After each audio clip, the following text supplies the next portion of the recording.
This is a PokePress special report.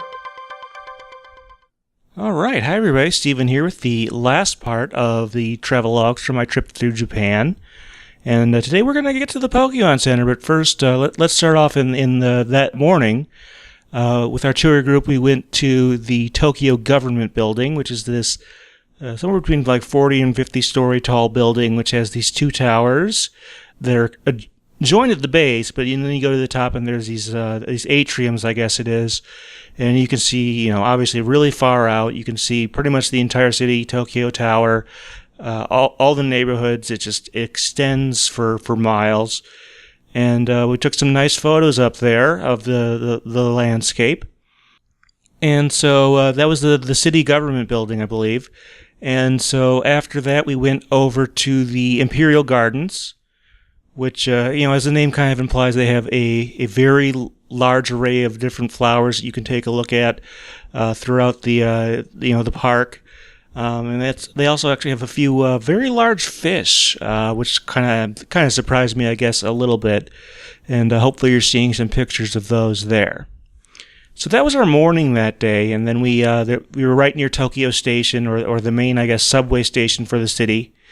And we had lunch at this sort of mall that's there. They did have a Pokemon store there, but that's not the Pokemon Center.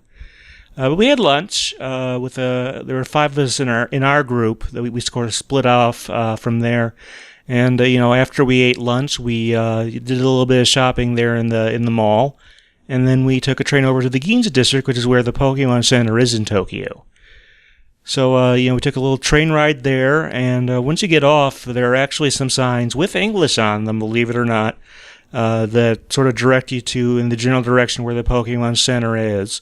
So we got off at our train stop, we walked like a block or two, and eventually we went up, it was either an escalator or a staircase or something to basically this office building that happens to have the Pokemon Center in it on like the ground floor.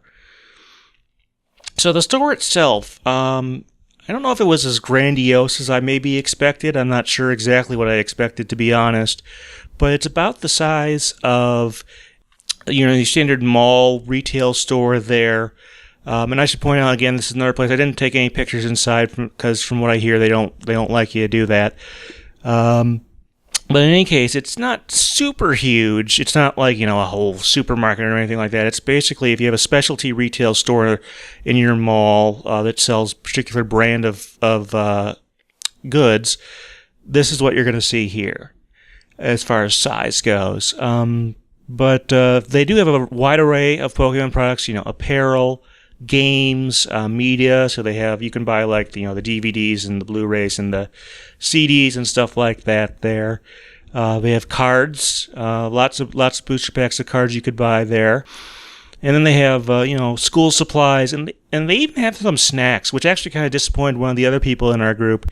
He bought some Pokemon fruit snacks, and unfortunately the snacks themselves, all the packaging has Pokemon on it, but the snacks themselves are just sort of generic little round fruit snacks. They're not like shaped like Pokemon or anything like that. I'm not sure what was the deal there. The other thing you'd notice if you were there is they have, probably like 4 or 5 different TVs showing various trailers of games and other things there. If you've been to a specialty retail store, they're kind of disappearing here in America, except in some of the larger malls. So they used to be more common. You kind of know what to expect. It's all the branded merchandise and promotional stuff. But it's pretty much like that, except, of course, with Pokemon. So that's sort of the best way to describe the experience there.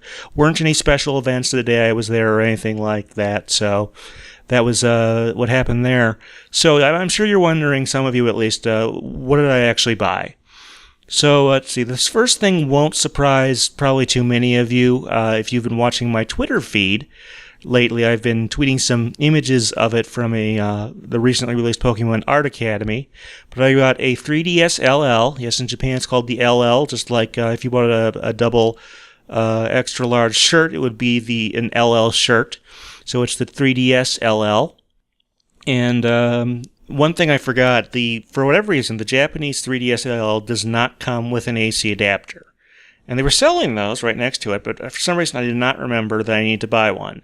Now, luckily, of course, I had my regular 3DS with me, and I was able to charge it using that, but that was a little bit of a misstep on my part, but nothing too huge.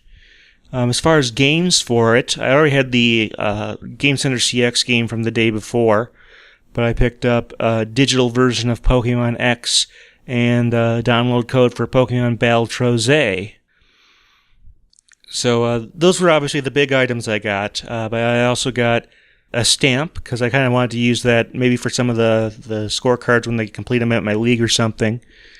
And I also got some cards, some booster packs. Now, the Japanese booster packs, you may not know this, but they're smaller than the American ones. They only have like 5 or 6 cards in them. I didn't want to buy too much because you can't use those cards in American tournaments.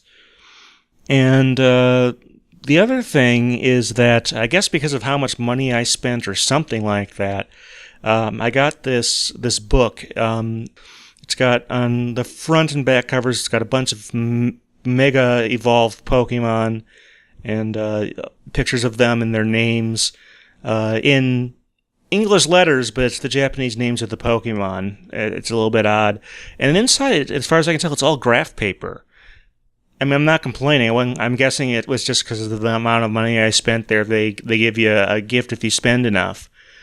So, but it was just kind of interesting that I got that. I also got some promotional materials. I think like a mini poster for the upcoming Deancey movie, and things like that. So that's what I picked up there. After that, the 5 of us, we headed back to Akihabara to do a little bit more shopping. We checked out a few places we had not gotten to the day before. And the only thing I picked up there, since I had already spent plenty of money at the Pokemon Center, is I picked up the 3rd Donkey Kong Land game, the Japanese version. This is a little bit special, just to try to get through this quickly. It's a Game Boy Color game because it came out so late in Japan. So rather than being like a Super Game Boy game, it's a Game Boy Color game, which is a little bit odd. Like I said, just because it came out so late. So after that, headed back to the hostel for the night. The next day was our return day, and speaking of returns, I had to take the MiFi device I had been using for some of my internet. I had to take that and mail it back in. Despite the fact that this was a Sunday, it actually wasn't too hard. I was able to get to a post office and drop the package off relatively problem-free. I had to readjust how things were packed to make sure they fit the height and width dimensions of the return envelope was assigned to. The problem was, once I had turned that in, I kind of got lost going back to the hostel. I was trying to meet up with some of the other people in the group to possibly do a quick lunch or something, and I just totally overshot the hostel by like a half or 3/4, maybe even a full mile. And I had to turn my phone on to get the data roaming so I could get back to the hostel. And I did make it back in time for us to head over to Tokyo Narita Airport, which we did go to. And we flew from Narita to Los Angeles, and this was actually on All Nippon Airways, but it is not the Pokemon plane, and I knew that going ahead. I did look that up before I went on this trip. Unfortunately, that is not the route the Pokemon airplane was serving at that time. But we flew from Tokyo to Los Angeles, and then me and my sister, she went back to D.C., and I went back to Chicago. That trip from LA to Chicago, I remember virtually nothing of. I was so spent, and actually, once I got to Chicago, I took a bus back to Janesville. And when I got to Janesville, my mom picked me up from the bus terminal, took me back to her house, and I just crashed. I kind of expected that. Going eastbound is always more difficult when you're traveling a large distance. That's what I picked up from the 2 times that I went to Hawaii, and yet again, it was true. Luckily, I had a couple more days off of work before I had to go back on Thursday. So I got readjusted to North American Central Time, and overall, it was just a great trip. I very much enjoyed doing it, and I don't know that I want to go back again. And too soon, but I do hope sometime in the future I do get another chance. You never know. They might hold, I have no info on their future plans, but, maybe someday they'll have the Pokemon Worlds in Japan. You never know. So I hope you enjoyed these travel logs. I certainly enjoyed bringing this to you. If you have any additional questions about stuff in Japan, please, put a comment or email me or, whatever, and I'll certainly try to get back to you and answer any questions you have. I may do a Q&A session at some point, but that was my trip to Japan, and thanks for listening. This has been a PokePress Special Report.